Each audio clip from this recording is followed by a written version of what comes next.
So hello guys, welcome back to my channel. So this is a 2019 Jeep Wrangler Unlimited Sport. This is one of the base variants of the Jeep Wrangler, and the owner, yep, same one, he decided to put 1.5 million pesos worth of mods. This looks really good, and that's what base model Wranglers are for. You can mod as much as you want here. And also, these are the same rigid lights, not same setup but same brand in my Ford Raptor review. So what I know now, this is a pretty good brand for a set of lights. So yeah, I'm excited to drive this as well because this is literally the first Jeep on my channel. It looks good in white. I haven't seen a white one yet. I keep seeing yellow, green, red especially, and one silver so far. Also, like in the Porsche review, let's start from here in the back. This is equipped with the Borla exhaust. I've heard it already. It sounds so good. And the owner said, if you have an American car, you must have an American exhaust as well. This is literally an original Borla exhaust. Here, the wheels, they're big, I would say. American Expedition vehicles. Original AEV wheels. You have Cooper STT Pro tires. These are well-known off-roading tire brand. 315/70 R17 tires. So yeah, that is pretty mass. Front as well, same size. I dig the look of these wheels. Then go to the side, you have a Rubicon sticker here, more rigid lights, the light bar as well on top. I love this color red, the trail rated 4x4, and you have your 75th anniversary badge for this Jeep Wrangler. It looks so good, especially in red. Even the door handles are red, and then here in the back again, you have a Call of Duty badge here. That's so cool. Also, this car's been lifted, so getting up here might be quite difficult, but at least the step board is big enough. Also, by the way, ground clearance for this in stock form is 246 millimeters, but it's higher because it has Terraflex Falcon shocks. Also, Kyle Young drove this exact Wrangler, and he said it's so comfortable even though this is a big tall car. So same setup also here in the back. I'm a bit fanboying now because I'm gonna drive a Jeep for the first time ever. The red accents and the two-tone-ish white on black looks really good on this Jeep. So this is kind of weird driving from this to this, but again, they're both icons, so I can't wait to drive. Mopar steel bumpers, by the way, also upgraded. Even the hood has vents on it. They function. There you go. Also, this particular Jeep does not have a Jeep logo here. It has been removed. So also here, everything is removable. You can remove the roof, the doors, if you want. Even the back door, you can remove it. That's why you can see these door hinges are sticking out so much, because yeah, you can unscrew it if you want, but it will take a lot of effort to get it out. I actually asked the owner if I could remove the roof only just on my side, but it will take time. And knowing Jeeps, they have this tendency to leak if not fitted properly, so never mind, I'll keep the roof on with respect of the owner. And I saw the process a lot now in YouTube. It is quite hard to remove it if you're alone. So yeah, I'll just keep the roof in place. Wait, also before I go here in the interior, I just want to show you the hazard lights. They look pretty modern.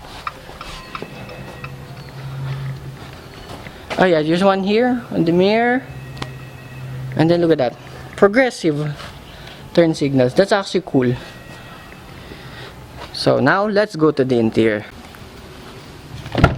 So this is the interior of the Jeep Wrangler Unlimited Sport, but as you can see, the interior looks pretty amazing. So the owner of this kind of gave it a Rubicon treatment. So also he upgraded from the 5-inch infotainment system to this Android head unit. Look at this, it looks so good. The red plastic, but it's still nice. Even the air conditioning vents, there's a bit of chrome around it, so it looks alright. You have a grab handle here that says Wrangler. So this will be very useful for me later since I am alone. Glove box.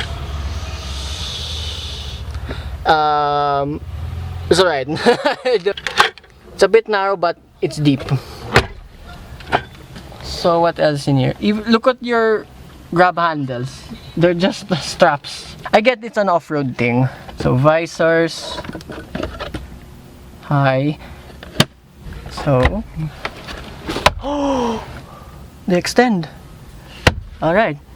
Oops. Same with the other one. But there are no lights though. But that's alright. Wait, I'm just curious. Alright, they extend too. So going back here in the interior, your steering wheel, it's thick, it's girthy. It's leather, but it's more of the durable side. Still some white stitching on the steering wheel. You have your cruise control functions here on the right. The adjustments for the infotainment system, if that's still connected, I'm not sure with that. No? Here on the left side, you have adjustments for the lights and adjustments for here in the digital display in the middle. I also love this analog setup of the Wrangler. Also here in the door, you have net storages only on either side. Okay, it's mixed with plastic, but the door handle here is actually squeegee. So it's alright. I like the lock buttons here on the side of the door. This door handle as well, it's chrome. Adjustments for the windows are here. Also going up this Wrangler might be difficult for some, but that step bar really helps since it's so wide. So it's not like a Maxus D60L, it's just there for show, but this one has a purpose at least. Here in the center console, you have your engine start-stop button, your physical buttons for the climate control, and like FCA products, like in the Abarth 595 that I've driven 2 months ago, your window switches are here in the middle. So it's an FCA thing. 12-volt socket, very small cubby space here. I don't know what that's for. Like it's literally that much only. Switches for the lights here, for the rigid lights, and for your light bar above somewhere here. And then underneath this one, you have one aux cord and one USB port and one USB-C port. So at least there's a mix. And also you have your driving modes here, for high, for low, for off-road setup. I'm not gonna touch that at all. Your gear lever here, there's a manual mode, no paddle shifters, but it's a Wrangler. You have 2 cup holders here, so that's right. I like this red accent around this center console, very nice. And also look at that, the Easter egg. I don't know what's under here. Okay, it's just a small cubby space, but you can see the Jeep logo here. So yeah, there are a lot of Easter eggs in this car, so I will not have time to find all of them. So 2 cup holders here, slot for your card, just enough. There's an actual place for your phone here, so that's alright. I like also this pattern in the center glove box. Look at that, off-road. Then open it. Oh, what? That's it? Oh, must have been modified, but I know that's supposed to be deep. But anyway, it's there for a reason. So I'll just close that. Also here on top, I almost missed this. These are your latches for removing the roof. Yes, all of this can be removed, even in the back. So this is how you remove the latches and then some screws. But I will not demo that at all, as I said earlier. Also the seats, they're just cloth, but sitting here is actually very comfortable. There's not much bolstering. It's no sports car, but it feels really comfortable. I like it. So that's it. I'll show you the back seats. So this is the second row of the Jeep Wrangler. Found another Easter egg. Yeah, there it is. That's all. There are a lot of it, but I will not be able to find them all. So here in the second row, that's not my driving position. I have not adjusted it. But look at that. Knee room, leg room, and headroom. Actually all perfect. Very spacious in here. Also I love this, so in case you're going on trails, passengers just want to hold on something, there's a grab handle here behind the headrest. That's cool. But there is also that funny grab handle here as well in the passenger side. Also you have the speaker setup here, because on the door, since they're removable, they cannot hide the wiring, or you might break the wire if they put it here on the door. In exchange, there are only net storages here on either side. And also same setup like in front. Plastic here, but the door trim here is squeegee, same with the chrome. And here, you have seat pockets with a zipper. So, that's actually cool. For both seats, by the way. And here in the middle, you have 2 cup holders. Oh, this is how you operate the window switches here in the back. I never knew that. That's so cool. 2 air conditioning vents here. And not much toys here in the back. There's not even a central armrest. Also, almost missed again, you have 2 ISOFIX anchor points on both seats. None in the middle. But if I sit here in the middle, the transmission tunnel is kinda tall, but it's very narrow. So, I sit here in the middle. Okay, doesn't need too much space with your feet, but headroom is still alright. It's not compromised even though you sit here in the middle. And that's kind of about it here in the middle. Oh, lights. Oh, wow, you have 5 lights. Alright, that's cool. Should have left them on, but anyway. So with that I will show you the boot space. I left all the doors on because of the lighting. Excuse me. Also here in the back, you have 2 tow hooks and same big spare wheel here in the back. Actually, there are 2 ways on opening this back door. Number 1, yeah, it's quite wide. Be warned for future Wrangler owners. Yeah, so you have to leave a bit of space in case you need to open that in a parking area or in a tight space. Yeah, this is quite wide. But the cool thing is, you can open this as well. Or even close this. So in case you have extra passengers, they can have fresh air still if you're going on a trail or whatever you want to do. So this is the boot space of the Jeep Wrangler Unlimited Sport. Space with the seats up is 533 liters, and when you fold the seats down, it's 1044 liters of space. So still pretty generous for a big off-roading SUV. I like this thing. It eats up a bit of space inside the cabin, but then again, this is a Wrangler. You can remove all of this out. So this is probably the only one that's left on it that you cannot remove. So still nice. And only toys here in the back. Besides starting points, you have one 12-volt socket. That's pretty much it. So right now, I'll show you the engine. Oh.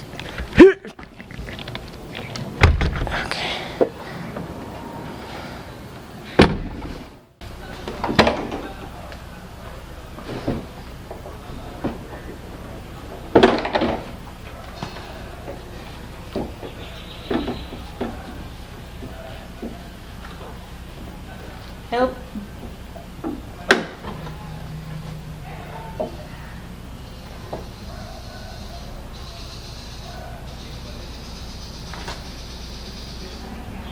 What? Oh.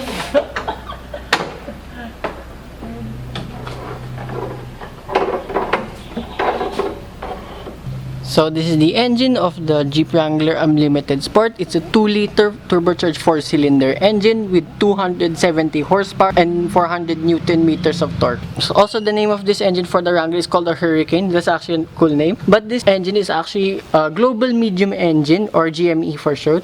There have been many uses throughout the FCA Stellantis group with this engine, but most known applications with this besides this Jeep Wrangler, there are a lot of Jeeps also using this engine, as well as the new Maserati Ghibli Hybrid, and my all-time favorite sedans and SUV, the Alfa Romeo Giulia and Alfa Romeo Stelvio. So yeah, I know this is a pretty good, powerful engine, so I wonder how this thing will drive. I've never ever driven a Wrangler before, never ever, or even a Jeep in general. But I know there's a lot of body lean. I know that is given already. But I'm still excited to drive because I've always wanted to drive a Jeep Wrangler. It's kind of like a YouTube saturated car. Everyone buys this thing as well. But I won't be intimidated as like in the Raptor because that one was so huge. So I'm expecting a little bit similarities with the Raptor and this one with driving dynamics only, but not in terms of straight line performance. So with that, let's go for a drive. Please don't do this to me. Please don't do me. Please, please.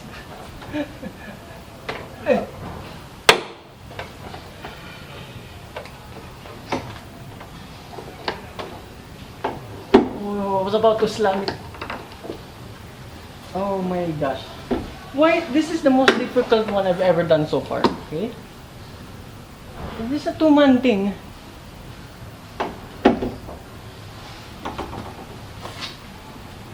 Oh, I get why the left one's a bit. Now I understand.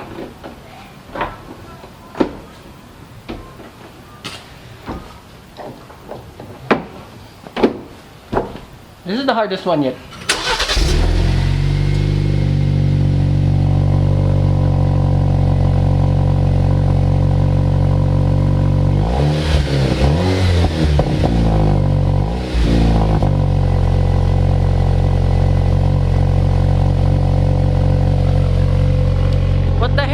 It sounds like my car.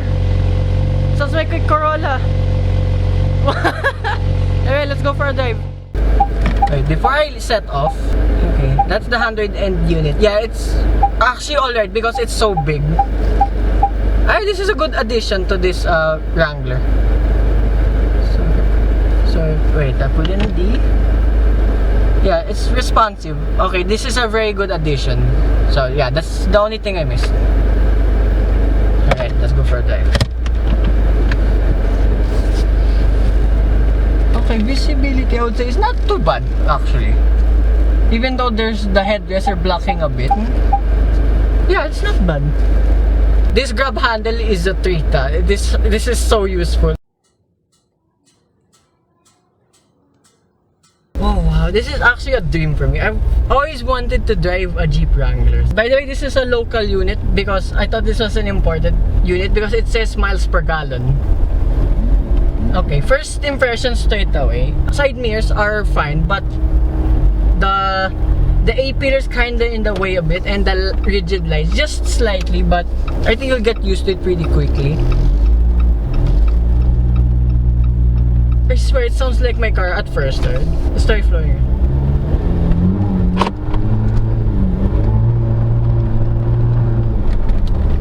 Oh, wow, I like this, yeah. It's peppy enough. It's not the fastest thing in the world, nor it's the slowest. I just forgot, I'm driving over hump slope. This JL model is way better than the JK model, as the owner said. And I will agree with him. And these are already the upgraded Terraflex Falcon shocks, which are handmade by the way.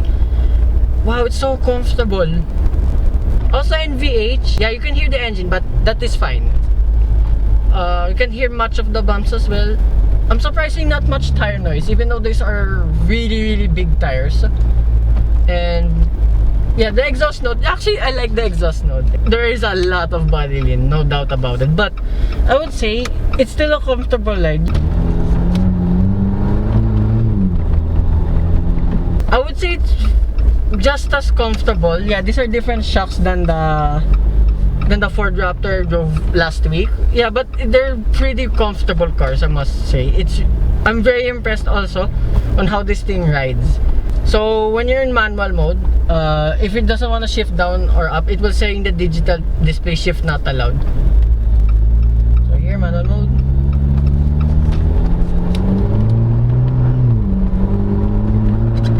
Wow, that's really smooth.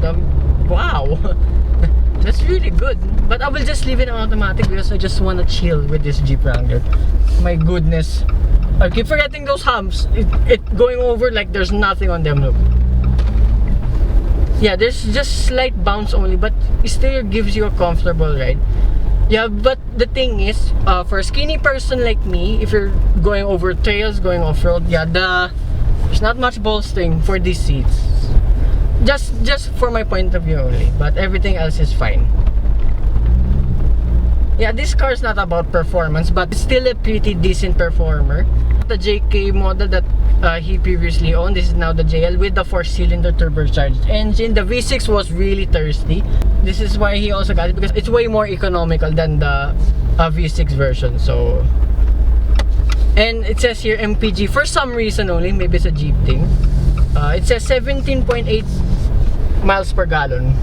So I'm not sure what that means in kilometers per liter, but I would say it's pretty efficient given the high number. I know 6.6 miles per gallon is pretty horrible. So here, just around in the twisties.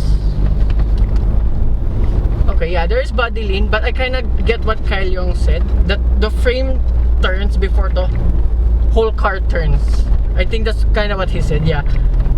So going up inclines, look, easy. Just slight jittery only, just very slight, but it's not too bad at all.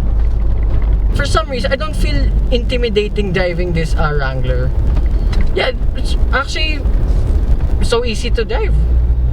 Wow, this is actually a good daily. Actually, this is the owner's daily, so kudos to him for getting a Wrangler. So let's try the turning radius. Okay. Well, yeah, it's wide, but it's not too bad, I would say. Let's floor it. Oh! Oh my. Yeah, body lean, yeah, it's a Wrangler. I can forgive it, given its off-road capabilities. Yeah, this is actually Team Camry. Thank you again to the owner for entrusting me to drive your Porsche and this Jeep Wrangler today. 2 in 1 day. Yeah, what else can I say about this car? Turbo lag, yeah, there is just slightly a hint of turbo lag, but afterwards it'll just keep on going. I'm actually impressed with this modified Wrangler, especially done by the owner. This is really a well-modded Jeep Wrangler. So kudos to you, sir, for modifying this with absolute perfection. Let's try one more time. Yeah, there is just slightly hint of turbo lag, as I said, but yeah, I kind of forget about it. Just like what I do with the Strada, just with the little tap of the throttle, you'll be fine. There will be not much of a turbo lag anymore. So yeah, thank you again for the owner for letting me review your Jeep Wrangler and the Porsche today. So that concludes my review. Hope you guys like and subscribe, and I will see you with more future car reviews. Bye bye.